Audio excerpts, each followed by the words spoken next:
Okay.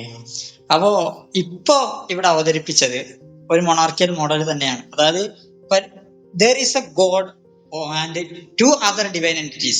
ഒരു ദൈവമുണ്ട്, രണ്ട് ദിവ്യത്വമുള്ള രണ്ടാളുകളുണ്ട് എന്നുള്ള രൂപത്തിലാണ് എന്നാണ് ഞാൻ മനസ്സിലാക്കിയത്. അതാണോ അല്ലേ എന്നാണ് എന്റെ ചോദ്യം. അതായത് ഒരു ദൈവമുണ്ട്, എല്ലാത്തിനും കാരണക്കാരനായ ഒരു ദൈവം, അതായത് സൃഷ്ടാവ് എന്ന് പറയാൻ പറ്റിയ, എല്ലാത്തിന്റെയും അധിപനാണ് എന്ന് പറയാൻ പറ്റിയ, ഫാദറിന് മൊണാർക്കി കൽപ്പിക്കുന്ന ഒരു ദൈവം, ഒരു മോഡൽ.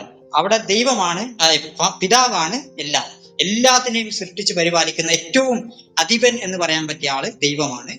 അതിന്റെ ഒപ്പം തന്നെ ടു അതർ ഡിവൈൻ എൻറ്റിറ്റീസ്, രണ്ട് ഡിവൈൻ എൻറ്റിറ്റീസ് അപ്പുറത്തുണ്ട്. അവരെ പറ്റിയിട്ട് ഒരു നോമിനൽ സെൻസിൽ ഗോഡ് എന്ന് പറയാൻ പറ്റില്ല, ഒരു പ്രെഡിക്റ്റീവ് സെൻസിൽ വേണമെങ്കിൽ ഗോഡ് എന്ന് പറയാം എന്നുള്ള രൂപത്തിലുള്ള ഒരു മൊണാർക്കിയൽ ട്രിനിറ്റിസം. അതാണോ ഇപ്പോ ഈ പറഞ്ഞ പാസ്റ്റർ അവതരിപ്പിച്ചത് എന്നാണ് എന്റെ ചോദ്യം. സിമ്പിളാണ്. there is a God and two other divine entities. ഒരു ദൈവമുണ്ട്, ദിവ്യത്വമുള്ള രണ്ടാളുകളുണ്ട്. അവരെ പറ്റിയിട്ട് ഒരു സെൻസിൽ ഗോഡ് എന്ന് പറയാൻ പറ്റൂല. നോമിനൽ സെൻസിൽ ഈ പറഞ്ഞ ജീസസിനെയോ ഹോളി സ്പിരിറ്റിനെയോ ഗോഡ് എന്ന് നോമിനൽ സെൻസിൽ പറയാൻ പറ്റൂല. ആ രൂപത്തിലുള്ള മോഡലാണോ ഇപ്പൊ അവതരിപ്പിച്ചത് എന്നുള്ളതാണ് ചോദ്യം. ആ രൂപത്തിലുള്ള ഇതല്ല. മൊണാർക്കിയനിസം എന്നുള്ളത് സഭ തള്ളിക്കളഞ്ഞിട്ടുള്ള ഒരു ഹെററ്റിക്കൽ സ്റ്റാൻഡാണ്. ആ ഹെരസി അല്ല ഞാൻ പറഞ്ഞത്. ചാരിത്രികമായി സഭ വിശ്വസിക്കുന്ന, ഏറ്റുപറയുന്ന തൃത്വവിശ്വാസത്തെ കുറിച്ചാണ് പറയുന്നത്. അവിടെ ഞങ്ങൾക്ക് പുത്രനും പരിശുദ്ധ റൂഹായും നോക്കുകുത്തികളോ കാഴ്ചക്കാരോ അടിമകളോ ഒന്നും അല്ല. സമതുല്യതയുള്ളവരും സമനിത്യതയുള്ളവരും സമസ്തുത്യരുമായിരിക്കുന്നവ മൂന്ന് പേഴ്സൺസ് ആണ്. ഇവിടെ നിങ്ങൾ ദൈവം എന്ന് പറഞ്ഞാൽ വ്യക്തി എന്ന് തെറ്റിദ്ധരിക്കുന്നത് കൊണ്ടാണ് മൂന്ന് ദൈവം എന്ന് ചോദിക്കുന്നത്. ദൈവം എന്ന് പറയുമ്പോൾ ഞങ്ങൾ മനസ്സിലാക്കുന്നത് അധികാരം എന്നാണ്. ദൈവം എന്ന് പറഞ്ഞാൽ അധികാരം എന്നാണ്. അപ്പോൾ ഒരു അധികാരമേ ഉള്ളൂ, അധികാരമാണ് നിലനിൽക്കുന്നത്. ആ അധികാരത്തിന് എതിരായിട്ട്, വിരുദ്ധമായിട്ട്, വിഘാതമായിട്ട്, അതിൽ നിന്ന് ഇതരമായിട്ട് മറ്റൊരു അധികാര സ്ഥാനമില്ല. അപ്പൊ ദൈവം എന്ന് പറയുന്നതിനെ ഞങ്ങൾ വിശാലമായ അർത്ഥത്തിലാണ് മനസ്സിലാക്കുന്നത്.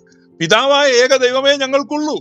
ആ പിതാവായ ഏക ദൈവത്തിനോടൊപ്പം തന്നെ പുത്രനും പരിശുദ്ധ റൂഹായും നിത്യമായി നിലനിൽക്കുന്നു. അവർ സമനിത്യരും സമസ്തുത്യരുമാണ് എന്ന് ഞങ്ങൾ. അപ്പൊ axiologically they are equal and ontologically they are equal.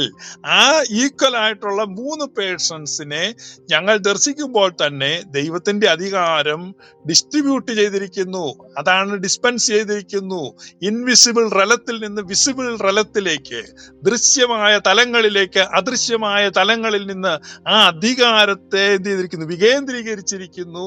ആ അധികാരത്തിന്റെ ഒരു ശ്രേണി വ്യവസ്ഥ ദൃശ്യതലത്തിൽ നമുക്ക് കാണാം. അതുകൊണ്ട് ഇന്ന് ലോകത്തുള്ള എല്ലാ അധികാര സ്ഥാനങ്ങളെയും, ഒരു വില്ലേജ് ഓഫീസർ മുതൽ ഇന്ത്യൻ പ്രസിഡന്റ് വരെയുള്ള മുഴുവൻ അധികാര സ്ഥാനങ്ങളെയും ദൈവത്തിന്റെ ശുശ്രൂഷകന്മാരാണ് എന്ന് റോമാലേഖനം 13 അധ്യായത്തിൽ പരിശുദ്ധനായ പൗലോസ് ശ്ലീഹ വ്യക്തമായി രേഖപ്പെടുത്തിയിരിക്കുകയാണ്. എന്ന് പറഞ്ഞാൽ എവിടെയെല്ലാം അധികാരം കാണുന്നുവോ, തന്നെ ക്രൂശിക്കാൻ അധികാരമുണ്ടെന്ന് പറയുന്ന പിലാത്തോസിനോട് യേശു കർത്താവ് പറഞ്ഞത് മുകളിൽ നിന്ന് കിട്ടിയിട്ടല്ലാതെ നിനക്കൊരധികാരവും ഇല്ല എന്നാണ്. അപ്പൊ എല്ലാ അധികാരവും ദൈവത്താൽ നൽകപ്പെടുന്നതാണ്. അപ്പൊ സകല അധികാരത്തിന്റെയും സഞ്ചിത കേന്ദ്രമായിട്ടാണ് ഞങ്ങൾ ദൈവത്തെ മനസ്സിലാക്കുന്നത്. അതൊരു വ്യക്തി എന്നുള്ള നിലയ്ക്കല്ല. എന്നാൽ പിതാവും പുത്രനും പരിശുദ്ധ റൂഹായും നിത്യമായി നിലനിൽക്കുന്നു. അവർ തമ്മിലുള്ള ഗാഢമായ സ്നേഹബന്ധം, ആ സ്നേഹത്തിന്റെ പാരമ്യത, ആ റിലേഷൻഷിപ്പ്, അതിനെ കണ്ടിട്ടാണ് യേശുക്രിസ്തുവിന്റെ മാറിൽ ചാരിയുന്ന യോഹന്നാൻ ശ്ലീഹ എഴുതിയത് ഗോഡ് ഈസ് ലവ്. ദൈവം സ്നേഹമാകുന്നു. ഇതിനപ്പുറത്ത് ഒരു നിർവചനവുമില്ല. ഈ തത്വചിന്തയെ ലംഘിക്കുവാനോ വിമർശിക്കുവാനോ അതിനെ പരാജയപ്പെടുത്തുവാനോ ആർക്കും തന്നെ ഇതുവരെയും സാധിച്ചിട്ടില്ല. അപ്പോൾ നൂറ്റാണ്ടുകളിലൂടെ ഈ ഒരു ക്രിസ്ത്യാനിറ്റി ലോകത്ത് അവതരിപ്പിക്കുന്ന ദൈവം ഗോഡ് ഈസ് ലവ് എന്നാണ്. അതൊരു ഒറ്റ വ്യക്തിക്ക്, ഒറ്റയ്ക്കിരുന്നാൽ അത് ഒരിക്കലും സ്നേഹമാകാൻ കഴിയില്ല. അതുകൊണ്ട് ദൈവം സ്നേഹമാകുന്നു എന്ന് പറയുന്നത് കൊണ്ടും നമ്മൾ ദൈവ മക്കളാകുന്നു എന്ന് പറയുന്നതുകൊണ്ടും പിതാവും പുത്രനും പരിശുദ്ധാത്മാവും എന്ന റിലേഷൻഷിപ്പിൽ നിൽക്കുന്നത് കൊണ്ടാണ് ദൈവത്തിന് നമ്മളെ മക്കളായിട്ട് അഡോപ്റ്റ് ചെയ്യാൻ സാധിക്കുന്നത്. അല്ലെങ്കിൽ അടിമകളെ മാത്രമേ സൃഷ്ടിക്കാൻ കഴിയുള്ളൂ. അതുകൊണ്ടാണ് മുസ്ലിങ്ങള് ഏക ദൈവത്തിന്റെ അടിമകൾ. മുസ്ലിം എന്ന വാക്കിന് തന്നെ ആ അർത്ഥം അടിമ എന്നാണ്. എന്തുകൊണ്ടാണ്? നിങ്ങൾ വിശ്വസിക്കുന്നു അത് ഏകനാണ്, അത് ഏകനായ ഏകാധിപതിയായ എന്തോ ഒരു പ്രതിഭാസത്തിൽ നിങ്ങൾ വിശ്വസിക്കുന്നു, നിങ്ങൾ സ്വയം അടിമകളായി സങ്കല്പിക്കുന്നു. പക്ഷെ ഞങ്ങൾ പിതാവും പുത്രനും പരിശുദ്ധാത്മാവും എന്ന നിത്യസ്നേഹത്തിൽ നിലനിൽക്കുന്ന ആ റിലേഷൻഷിപ്പിൽ ഞങ്ങൾ മക്കളാണ്. We are accepted and we are adopted and we are blessed.